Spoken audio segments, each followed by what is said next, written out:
So clearly, if Carlo Ancelotti can raise a trophy with Brazil, that'll be a feat because of the stat that I just said. But really, how has he already been leaving his mark on this Brazil national team? Yeah, listen, first time in an incredibly long time that they've actually had a foreign coach in charge of Brazil. And I think the personal connection, the player connection, the management of individuals, these superstars, Vinicius Jr. in particular, of course, I'm talking about more than anyone else, because I think that connection is clearly there. They were successful together, but they're getting healthier as well. So that helps Ancelotti be able to implement the way he wants to play. And I think also that passion he brings into it is implemented in the locker room that you don't necessarily see it on the sidelines. There's a lot that goes on behind the scenes, and that's why he's decided to extend his stay as well as the Brazilian national team boss. He's got a bit of a problem now. Igor Thiago banging in some goals in the Premier League has put a bit of problem. Endrick going out on loan at Lyon and actually doing well with goals and assists has created a bit of a problem. Who's going to start up top for them? Neymar might not be 100% fit and healthy, but the question I've got more than anything else is that midfield area. Casemiro helps, but he's getting older.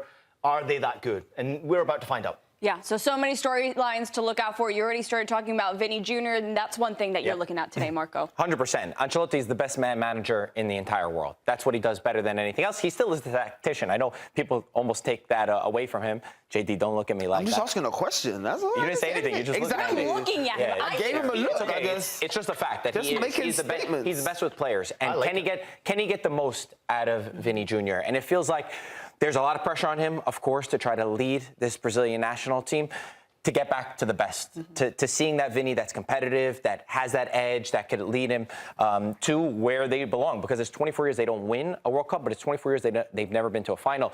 We had the fortune to have Alexander Pato on CBS just a few months ago. I walked around Brooklyn with him, and he said it's the first time that it's not a player that's a superstar of the team. It's the coach. It's Ancelotti that is the focus. So I think that he is perfect. There were question marks coming in about Ancelotti, but he will know exactly which strings to pull. Didn't Pato name his dog after Ancelotti? The reverse. Is that what it was? The reverse. Ancelotti named his dog Pato. Oh, I love that little fact. They love each other. Pato said, he goes, I would pay to play for him again. Yeah. So he's got that aura. I agree. I love it. JD? Everyone put their glare on JD now because he's been glaring at us all show long. I just think since we're talking about the managerial side of things, I think the focus for Morocco is also on the managerial. I think we still have our question marks as to their new managerial direction, but this isn't the first time we've seen this Morocco team do this in terms of want to make major managerial changes before a major tournament.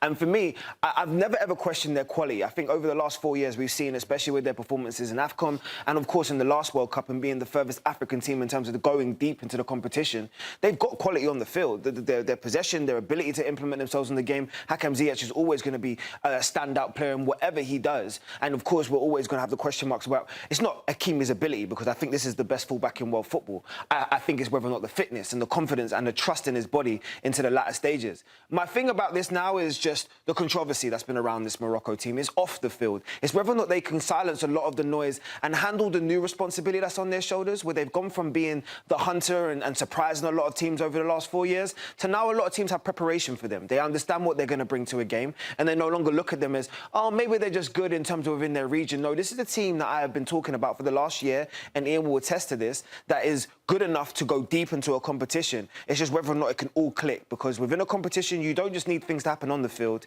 you need harmony and cohesion off of it as well. Yeah, I can back you up and say that you have been talking a lot about Morocco, and for reasons being that they went deep in the last World Cup. They were probably a little unfortunate. They didn't go even further. In AFCON, they were not at their best, though. Yeah. I will say this. They got to a final. Yeah. They were the host nation. They were not at their best. A lot of disruption between coach and, obviously, players. Now you mentioned the change. I think that AFCON is still there just sort of poking at them a little bit, that they've got a point to prove to the rest of the world, Senegal included, and the rest of the world, but they mean business. They won. They did not win. They did not win. That's the biggest Your name might be in history books right now, but we know what we saw. Listen, at the end of the day, you're going to have a superstar step up. I don't know who that's going to be for Morocco, but for Brazil, there's one or two that really steps up to me, and it's probably the unlikeliest subject. It's going to be Endrick for me. That's the one that I think we're talking about more than anyone else from this Brazilian competition, and including this first game against Morocco. This is a cup final for Brazil. They lose this game, it's a nightmare for them. Yeah. An absolute nightmare, because you've then got to go up against Haiti, who'll be absolutely fighting and scrapping and making everything difficult for you. Then you've got Scotland, which is even more difficult to take on. I just think that you need superstars to step up. And if it's not Igor Thiago, and it looks like it's not going to be him, because I didn't think he was very good in the last tune-in final friendly game against Egypt, I thought Endrick was superb when he came off the bench. That move to Lyon changed his whole dynamic. Brought a smile back to his face, managed to get himself 8 goals, 8 assists for a kid who's still a teenager. They're waiting, Brazil. Ancelotti's waiting for someone to be the hero, someone to celebrate. And the FIFA World Cup is their stage. Let's not forget that. Do you think that in the absence of potentially Neymar, because of injury concerns, they're saying that he might not be available, do you think Endrick can be the guy to step up? So I actually have a different perspective on how I look at Brazil, and I don't just think it's a now thing. I actually think there's a word in sport that we kind of like gloss over sometimes and don't really define well, but it's aura. And since they lost 7-1, I've never really looked at their aura ever the same, ever again. Like, and I feel like the Brazil that I grew up with, especially the turn of the end of the 90s and going into 2000s, that would have never happened to them. They would have never. There's a reason why he has 5 stars on his chest, because they know they've been the gold standard for a long period of time. Happened in '98. It did. And there's a question mark around it, but there was still the gloss of, hey, it's a final. Anything can happen. Zidane can turn up in any one moment. But the aura in terms of what I saw in that game, I almost feel like the life was sucked out of their federation for half a minute. And I feel like they've had to kind of resurge themselves. Now, I look at this and I think to myself, the question that we've always had about this team is, who's the star? Who's the person that makes you feel to yourself, I want to buy the Brazilian number 10? Vini, Rafinha. There's a lot of stars there. I don't know. But is there a superstar? But is there a superstar? I'm talking about, we grew up in a Rivaldo, Romario, Ronaldo. Like, we grew up in a completely different Ronaldinho. But it's different. It's a different Brazil. Like, for me, when we used to play Brazil, you almost lost before you even stepped on the pitch. You would say, oh, okay, today we have to look at the next game. Now there is hope for Morocco. You could see where they have to. So they need to be even better as a unit. You mentioned the midfield, right, Ian? And I agree with you. I'm also looking at the fullbacks. Guys, Alexandro and Danilo, that's scary. I watched them in Serie A for a long time. This is years ago. And they're still the starting fullbacks. So I have fantastic Marquinhos and Gabriel, starters in the Champions League final. Amazing. Alisson, even though we don't know about him, his best fitness or whatever. To your point, Marco, it has to be a collective. That's why Ancelotti's there, right? Yeah. To exactly what you just said. That's why Ancelotti's there. Sorry to interrupt you, but to prove you right, they're not world class. There are stars there, but they're not superstars. So you need collectively to be a team, to be a unit. And Ancelotti does have that man management skill to be able to make them believe that, OK, we may not have the individuals, but collectively as a team and with the support, they can still be the best team at this World Cup. So then real quick on Morocco's side of things, because we are saying that there are some weaknesses in Brazil. How can Morocco hurt this Brazil side and get the win in this game? Class team. Number 10, Brahim Diaz step into the fold, because we've been looking at it, and forget the Paninka in terms of to mess up what was an AFCON, an opportunity for you to put yourself into the history books. I'm talking about that whole right-hand side. Which right-hand side do I prefer? Do I prefer Brahim Diaz and Hakimi, or do I prefer Vini Jr. and Alexandro on the left? I know which side I'm preferring. I know which side who I feel like will win that battle. And really and truly, it's about the individual battles. You start pinpointing and take the aura again out of it. It's not Brazil. You start thinking about the individual assignments. There's not many players there where I feel to myself that, oh, it's a landslide for Brazil. Yeah. A couple of them are like, yeah, OK, Rafinha definitely is a magic player. I mean, Bruno Guimaraes is another magic player. But some of these players are really good players and playing at high levels for their club. By the way, they showcase what they can do. There's another 11 who are almost as good as this on the bench. Facts. They're deep. They're very deep. And then there's another 20 who are coming through the ranks, waiting to get in. I mean, they have done so well with the generational growth 100%. Of young players coming through that they're in a golden generation, but there's another decade or two still coming for this Morocco national team. But they need to do something, right? They need to achieve something real special. I thought the last World Cup was pretty special for them. But, like, what's next?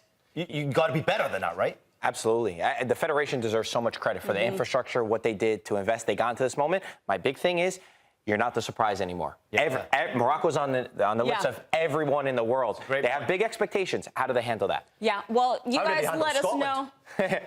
That's the big question. Let us know what you guys are thinking in the comments. Give me a kilt. I'll support you. But how about we take a look at some of the comments? Because, Ian, you're getting a lot of love in the comment section today on YouTube.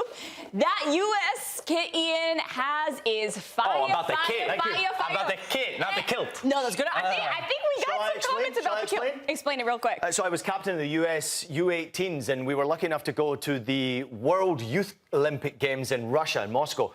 and this was my jersey. We got knocked out in the group stage, unfortunately, but at the same time, it was a great occasion. So you for wore me this, personally. actually, this is a 90s jersey, yep. So those legends out there and the legends you see on our network, they were First the of all, ones shout out that... to my boy for still being able to fit into that. Yeah, pretty good. That's pretty good. Hey, they were baggy back then. Yeah, they were. And our Putting you out of corner would have been easy work. Listen, our CBS Sports betting analyst, John Buckets-Eimer, is also in the comments. He said, this Ian guy seems pretty smart. How about that? And Buckets, we got Buckets joining us here, who's wearing his USA kit.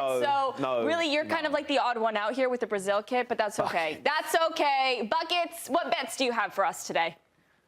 You got 2 bets for everyone, but speaking of aura, JD, how do you not look at Ian? He just exudes aura right now. If I saw him on the pitch dressed up like that, I'm throwing in the towel. I'm not even playing. You guys win. Have a good time. So, Ian, well done everyone there. 2 bets for everyone, and we're going to start with the team that I think is going to win the game, but more importantly, that I think is going to score goals. I do not want to be the team that has to face Carlo Ancelotti right now. I just don't. You guys are talking about the weaknesses that Brazil has. I will acknowledge those, but Ancelotti is the perfect guy to turn this around. And when you're looking at this Morocco team, who has been this defensive titan for so long, they're still missing some big names. No Naya Fagerd, no Abdi Azazuli. They're missing some big pieces to their defensive puzzle. And I'm expecting Ancelotti to have players like Vinicius Jr., like Endrick, like Rafinha, to put their foot on the gas for 90 minutes and not just win this game, but make it a big statement piece. So I'm going with Brazil over 1.5 team total at -110. This means I need Brazil to score 2 or more goals here, and the books think that won't happen.